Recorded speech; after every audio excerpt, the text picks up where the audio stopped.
I mean, I've been covering tractor demos on Whitehall here for a year now, and that's the question. Look, you know, the government is not backing down, so what is going to change? Well, you've got this petition, as you say, which is being debated in Parliament at 4:30 this afternoon. That's had 150,000 signatures over the last couple of months, and they are hoping that petition will drive some change. Let me just give you a sense of the scale here, because you can see just how far back the rows and rows of tractors from across the country go. It really goes way past Downing Street, past the Cenotaph, past Downing Street from Parliament Square. So there are several hundred tractors, and not just tractors. Look, we've got a tank here as well at the moment, all come down Whitehall, and they are angry at that inheritance tax. It's not just about that, though. They are angry about food security issues, and they don't believe that the current Labour government is supporting farmers. Let's just have a chat with some of the guys here. So, are these your tractors here? Any of these? They're just a bit further. Just a bit further on. You're live on Sky News. What was your name, sorry, sir? Ian Haynes. Ian, where have you come from today? Lincolnshire. Lincolnshire. Yeah. This isn't the first tractor demo we've seen on Whitehall over the last 12 months. Yeah. Tell us why you have decided to come down. Well, I've come down today, to stand, shoulder to shoulder, united with, farmers from all over the country, against this inheritance tax. The government says it supports farmers, but that the inheritance tax reforms, introducing that 20% levy over £1 million, is balanced and it is fair. What's your message to the government? Reverse it. That's the only answer. Abolish it, reverse it, get rid of it. What sort of impact will it have on you and your farm? Well, I have a son, two sons, three sons coming through, and, I'm just worried there's going to be nothing left at the end of it for them, The parts of the farm may have to be sold off to pay the tax. There's a debate in Parliament today. Yeah. Are you hoping that the images that we see here today of you guys leaving the farm, and I know that's a big deal when farmers have to leave work, it's a 365 job, are you hoping that has a real impact on those politicians? Absolutely, yeah. Okay, Ian, we'll let you carry on. We're going to have a little wander through and see who else we can find. You can see the farmers up on top. They are getting a bird's eye view here. Let's have a little wander over through this way, because there's people of all ages and all generations. Hi, guys. Hello. You're live on Sky News. Hi there. What was your name, sir? My name's Richard. This is my sister, Vanessa. Hi, Vanessa. Whereabouts have you come from? We come from the Cotswolds. From the Cotswolds. Okay, fantastic. What brought you down here today? Because this isn't the first tractor demo we've had here on Whitehall. What made you decide to come out today?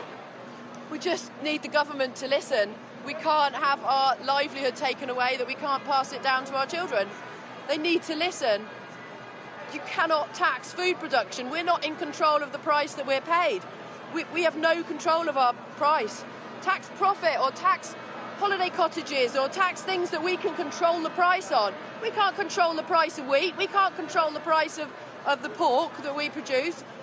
We're in a rut and a system where we're not able to put the price up to counteract this tax. We're family farmers, and we've got generations on our farm who are wanting to take over from ourselves and farm as we are. And this inheritance tax is going to involve, if we get it wrong, we're going to end up selling land, and the business is going to dissolve. We can't invest into our business now because we are the generation that will be paying a huge amount of tax. When our older generation pass on, we are going to have to take a nick out of the business. The government, according to these farmers we've just been chatting to, Richard and Victoria here, don't believe they're listening. What brought you down here? They're not listening yet, but the point I've made is, in the conversations that I've had with my local farmers and other farmers that have come down to protest like this previously, is these people are not going to stop. This goes to the heart of everything, where they live, where they work, the countryside that they look after, the food that they produce on all our behalves. This is such a fundamental issue that it has got to be resolved. So these people are not going to stop. And if you understand that, then you recognise the government are the ones that are going to have to stop. And the sooner they understand that, the better it'll be for everybody. We're not going to stop because we've got everything to lose. When the Tories were in power, though, did you believe that the Conservatives were acting in supporting British farmers? Yes. They're limited by what they do, but the Labour Party has absolutely crucified us from all angles. Labour made a lot of promises. You feel that actually now that they're breaking those promises? Yes, absolutely. Absolutely. I'd like to see there be additional measures made. I don't. It's just not a fair market in this country. You know, we're importing food from nations whereby they're not adhering to the same rules and regulations that we are. And that's unfair. Well, that comes down to those tariff deals post-Brexit, of course, and there are big concerns about imported food from America. You can go into a British supermarket right now and there's a chicken breast for sale for £1 that came all the way from Brazil. Is that right? And that's happened under previous governments. Well, look, we've always imported food. But what we have to understand is that we need a baseload of domestic production to make sure that we've got food resilience. We've also got to make sure that farming stays viable.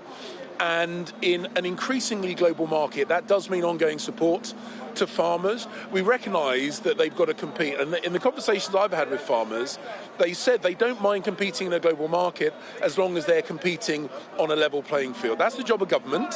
Farmers will work hard. They'll get up early. They'll graft. They will do what they've always done. We need to make sure that we're not skewing the pitch. And what we need to do is make sure that when, as they have done, they've done everything we've asked of them. They've diversified their businesses. They've protected the environment. They've made sure that their environmental husbandry and animal husbandry standards have been high. All the things we've asked for them. And when they do that, it's deeply unfair for the government to then pull the rug from underneath them, as the Labour government have now done. Nigel Farage was on the farm this morning. Do the Tories need to link up with Reform and Nigel Farage to back the farmers, do you think? Well, I don't need anyone else to help me understand my farmers. I speak to them regularly. I meet with them regularly. And I have absolutely no doubt that there is not a single Conservative who is not deeply affected by what we're seeing here today. We will keep doing our job, which is to stop the government from damaging the British economy, the British countryside, and the viability of British farms. Thanks for talking to us, Mr. That's all right. Stop Starmer, farmer harmer. You're a farmer yourself, sir? Oh, yes, I am. Yeah. Whereabouts from? I'm from Wiltshire. From Wiltshire. Yeah. That's where we were this morning with Liz Webster. Tell us why you felt compelled to come down here. Well, I'm a sixth generation farmer, and you know our family's been farming for years, and we want it to continue. And we're just so abhorred by the government policy not to support farming, and to bring us into a situation where if we had to sell our farm to pay the tax, it's just going to ruin generational farming.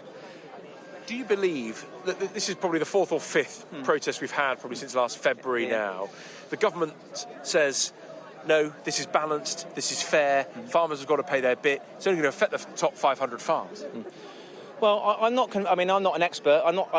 Experts tell me that they're not convinced about the data. There's disagreement about the data as to what the true figures are. But the reality of it is that farmers aren't cash rich. They would have to sell land in order to actually and divide up their farm, which would make it inefficient and almost undoable. And so, we do pay inheritance tax on, like everyone else does, on lots of different things. But we just think that this is just something too far, and we cannot see how this is a sensible policy to go forward for British farming. And we feed the nation. It's generational. We love what we do. We have a passion for it. And if they're cutting off what we want to pass on to our future families, then it's just really hard. And and when if you do have to sell a farm because of a huge tax bill, it's not. I mean, it's about money, yes, but it's not just about money. It's about what we can't have back once we lose it. Once it's gone, it's gone. And once it's gone, it's gone. And that's our land, and that makes it different, because once a big investor or someone who's got a huge amount of money buys it, they don't sell it, and then family farmers are gone. It doesn't become a farm again. No.